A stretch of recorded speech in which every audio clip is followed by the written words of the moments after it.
I'm Nick Couldry, Professor in the Media Department at LSE.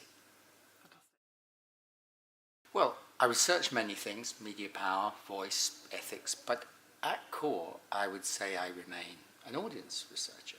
And the reason is when I moved into thinking and writing about media in the mid-90s, early 90s, the big games in town were production research then and textual analysis.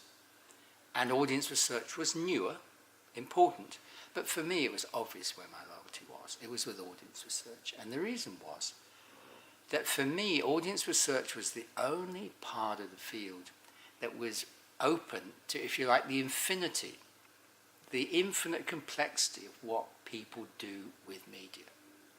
A lot of which we didn't know anything about, and a lot of which was about to change fundamentally later in the 90s and in the 2000s. That for me was the great mystery and excitement. My supervisor was David Morley, one of the founders of audience research, certainly in the UK and in the Anglo-American field, and I thought this had to be the most exciting part of media. And that's remained, if you like, my sensibility ever since, because just as production has continued and distribution has become very interesting and complicated through the web, that mystery of what people do with the media, the endless series of new things they do with the media, that's the core of my research about media. And it doesn't stop being interesting, that's for sure.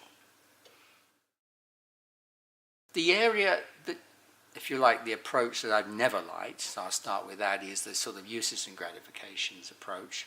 Because for me, when it started in the 50s, although it was pretty good in seeing people doing a variety of things, which is what I was saying before, so that's important, it tended to do it in a very individualistic way. So it was not thinking about how all our choices with media are part of structured habits, are part of the way we become part of a society, a family, and a friendship group, and so on. So you have to look at this in a much more social setting. And that means for me that as well as looking at what people do on their own, so it seems, but oriented to other people, you have to look at questions about power, ideology, the way media represents the world, the way people negotiate those representations. So for me, the work that was done in the 70s and 80s around ideology analysis remains pretty important, even though ideology is a very complicated thing, and how a message gets out through social media today across 2 billion users cannot be simply reduced to something like as a state sending out a message. It's not like that. But the idea there's an ideological element to media remains fundamental for me. But also fundamental for me, and it's sort of where I came into researching media audiences in the late 90s, early 2000s, was what's called the third generation of audience research, in Europe particularly, but also the United States, which was looking at two things. It was looking at, if you like, the much broader context in which people respond to media. Some of that came out of feminist research. It was really fundamental in the 80s. How complex is the context that has to be there for me to pick up my phone and share a picture with my family? It's a very complicated context, and we have to understand that fully. And secondly, they looked at the sheer open-ended variety of what people do in the course of their bigger lives through media. It's not just about reading a newspaper or watching a program and then switching off the TV. The text bleeds into the rest of life and it gets recycled, reworked, and that's what we have to study. And there's no boundary or end to that. It goes on. And the third generation of audience studies emphasize that. And we're still, in a sense, in that third generation. It's just that, as you implied, what the audience is has now become very complex. Well, there are a lot of cliches around. I don't like the word media savvy myself, because it implies that some people are naturally knowledgeable about certain aspects of the media, which they should be, and others presumably are not. And I think things are much more complicated than that. Yes, young people tend to have certain facility with certain aspects of media. That doesn't mean to say that they naturally, at that stage of their life, have an ability to reflect on the role of media institutions in society that they've not yet fully joined and that remains largely mysterious to them. And that's something I've felt from the beginning of doing research from talking to friends, family, is that people who know nothing about the details of media, actually, if you can ask the right question, have very strong feelings about the way things should be with media, and can get very angry and worried when things don't seem that way, when they find something unethical. So I think people have hidden layers of sophistication and ethical reflection that it's not easy to get to, because a lot of it's covered over with industry language, and most of the time people don't care what they think. They're not asked. I think people have a lot of subtle reflexivity which is not touched by terms like media savvy or whatever, though they might have some relevance. It's a really interesting question, what skills people actually have to reflect on media in society and the way it should be.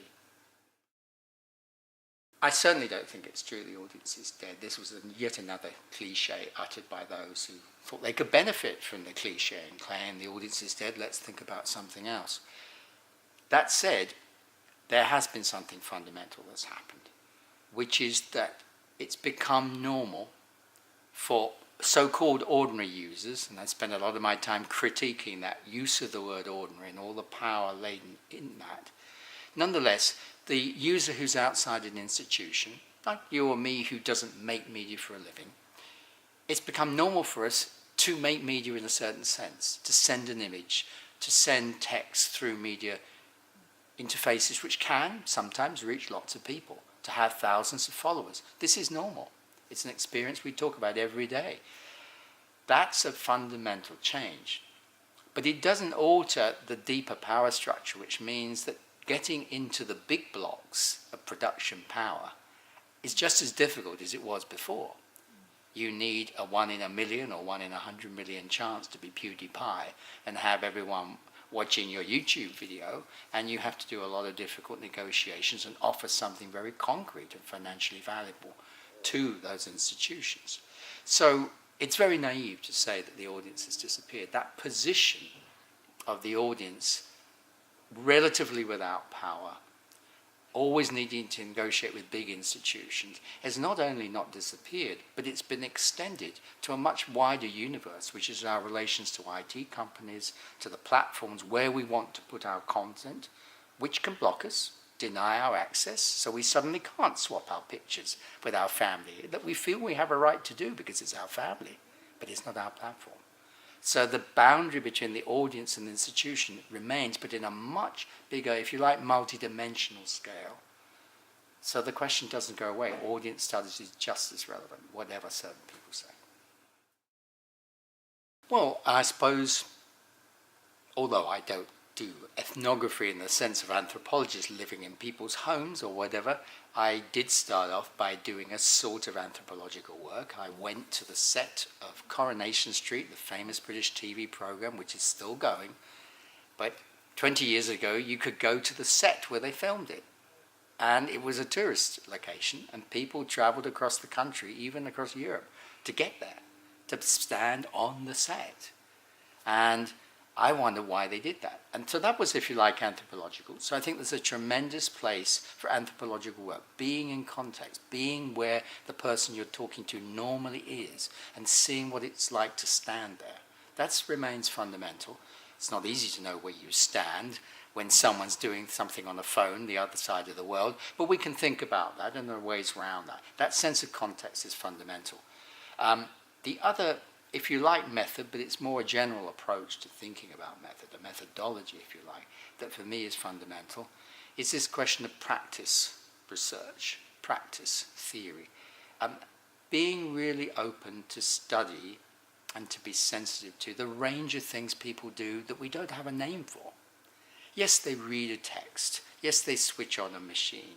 Yes, they deal with their passwords and manage their identity. Certain things we give a name for. There are lots of other things we haven't yet given a name for that they also do, which are also really important as part of the fabric of reacting to media. And a practice approach is sensitive to all of that and is looking for the hidden patterns, the new things that are interesting in that, if you like, as I said at the beginning, infinite space of what people do with media. So it's not exactly a method, but that's the approach that I've always had. Well, I could say, and this will be very upbeat, that the challenge is just to go on studying this fantastic infinite topic, interpreting how people interpret the world through the way media interprets the world. That would be nice. But I want to end a little bit more seriously by saying I think we have to, our challenge is to defend the very possibility of studying audiences in the way I've been talking about.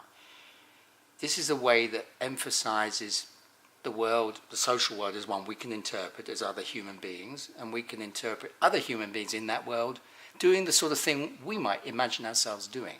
That's often called a hermeneutic approach. That's the grand word for it. It's basically thinking about what people do who are not so different from you and interpreting the world on that basis. There's a totally new approach to studying everything that's emerging now, which is a big data approach, often called digital humanities to make it sound a little more comforting, which is putting a lot more emphasis on data processing, scraping data off platforms, processing it through algorithms, through multiple parallel processing. There's not a lot of interpreting of other human beings in that. There is a place for that data manipulation and processing when you have very large data sets. There's no other way to get at Twitter when you're looking at millions of tweets. You have to start somewhere. But that should only be a starting point, that fundamental role of imagining what are human beings doing somewhere with a device, acting on a platform that a million other people with the same device are doing. That's where we have to stay. But we're going to have to defend the importance and necessity of this work because it's under attack at the moment, and that's another reason why audience research is very exciting territory at the moment.